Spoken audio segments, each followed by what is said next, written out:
Hello learners, आप सभी का स्वागत है क्रैक मार्केटिंग में। आज का हमारा टॉपिक है इफेक्टिव सेगमेंटेशन क्राइटेरिया। ये काफ़ी इंपॉर्टेंट वीडियो है, लास्ट तक देखना। तो पहले हम समझते हैं मार्केट सेगमेंटेशन क्या होता है। Market segmentation means dividing a broad market into smaller more manageable group of customers who have similar needs, preference और बिहेवियर। जैसे आपको पता ही होगा, एसटीपी सेगमेंटेशन, टारगेटिंग, पोजिशनिंग। कोई भी बिजनेस रन करने से पहले इन सब का एनालिसिस करना काफ़ी इंपॉर्टेंट होता है। तो वही है मार्केट सेगमेंटेशन।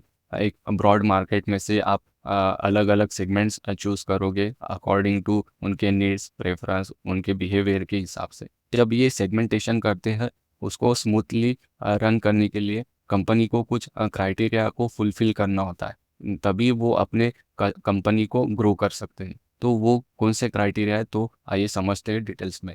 फर्स्ट क्राइटेरिया है मेजरेबल। जो भी आप मार्केट को टारगेट करना चाहते हो, वो मार्केट मेजरेबल होना चाहिए।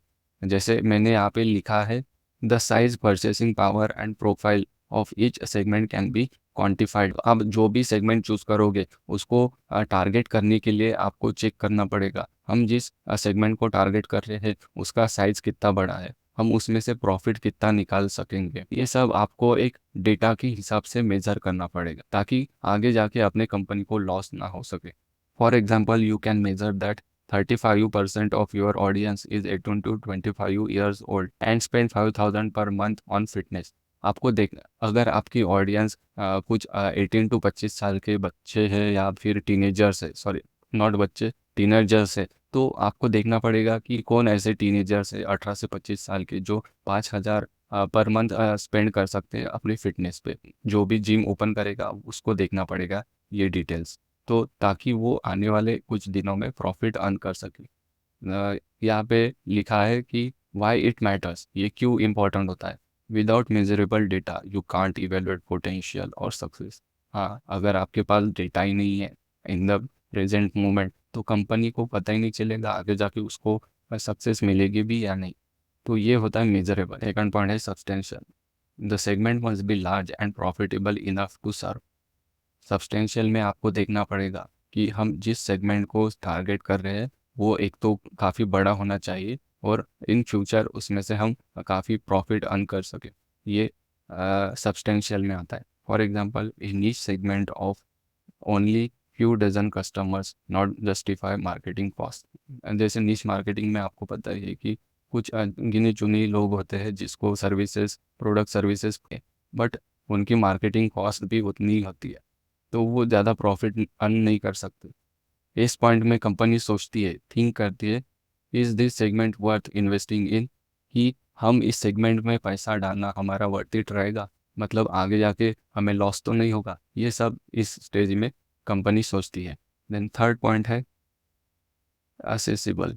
You can reach and serve the segment effectively through marketing channel. आप अगर प्रोडक्ट मैन्युफैक्चर कर रहे हो, तो आप होलसेल रिटेलर्स के पास अपने प्रोडक्ट कैसे पहुंचाओगे, या फिर डायरेक्ट सेल करना चाहते हो तो कौन से मार्केटिंग चैनल्स का यूज़ करोगे, ऑनलाइन, ऑफलाइन। ये सब आपको या एसेसिबल में चेक करना पड़ेगा। For example, teen gamers can reach through YouTube, Twitch, no यहाँ पे ट्विटर होना चाहिए, and Instagram.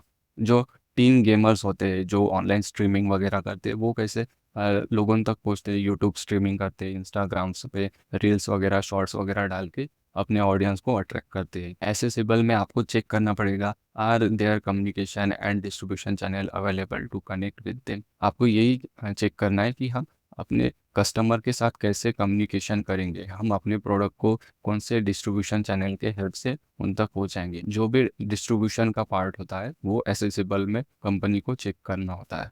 Then fourth point आता है differentiable, distinct. Each segment should respond differently to different marketing strategy. अगर आप अपनी कंपनी में 4-5 प्रोडक्ट रख रहे हो, तो आपको वो सभी प्रोडक्ट्स के लिए different strategies, marketing strategies apply करनी पड़ेगी। ऐसा नहीं कि एक स्ट्रेटजी बना ली और सब प्रोडक्ट्स को लगा दी, तो एक ही स्ट्रेटजी सबके ऊपर अप्लाई नहीं होती। तो ये आपको यहाँ पे डिफरेंशिएबल में देखना पड़ेगा। For example, luxury buyers and budget conscious buyers react differently to price and branding. जो लग्जरी बायर्स होते हैं, जो ज़्यादा पैसे खर्चा करते हैं, वो क्या देखता है, ब्रांड देखता है। और जो बजट कॉन्शियस बायर्स होते हैं, जो सोच समझ कर पैसा खर्च करते हैं, वो क्या देखेगा, वो प्राइसिंग देखेगा, ये कम पैसे में पड़ रहा है तो मैं ये ले लूँगा। यहाँ पे मेक में बताया if two segments behave the same merge them. अगर एक ही तरी आपने अगर डिफरेंट स्ट्रैटेजीज अप्लाई कर दी और वो सेम ही तरीके से रन कर रहे तो उसको एक कर दो। और लास्ट फिफ्थ पॉइंट है actionable. The firm must be able to design and implement effective program to attract and serve the segment। जो भी कंपनी होती है उसको एक प्रॉपर स्ट्रेटजी बनानी पड़ेगी, उसको डिज़ाइन करना पड़ेगा, प्रॉपरली इम्प्लीमेंट करना पड़ेगा ताकि जो भी कस्टमर्स है अपने टारगेटेड सेगमेंट्स है उसको अट्रैक्ट कर सकें। For example, you might identify a global luxury segment, but if you lack distribution in the market, it not actionable। आपको अगर एक लग्जरियस ग्रुप को सेगमेंट करना है तो आपको उनके सारे चीज़ों को ध्यान में रखते हुए उन अपने प्रोडक्ट को बिल्ड करना पड़ेगा। अगर एक छोटी सी भी चीज़ आपके हाथ से छूट गई तो आपका बिजनेस रन नहीं कर पाएगा। एज अ कंपनी आपको सोचना है can we actually act on this site. जो भी हमने मार्केट से डेटा उठाया है वो एक्चुअली में वर्क करता है या नहीं, ये आपको चेक करना पड़ेगा। ये ये 5 पॉइंट काफ़ी इम्पोर्टेंट होते हैं अपने कस्टमर्स को प्रॉपरली सेगमेंट करने के लिए।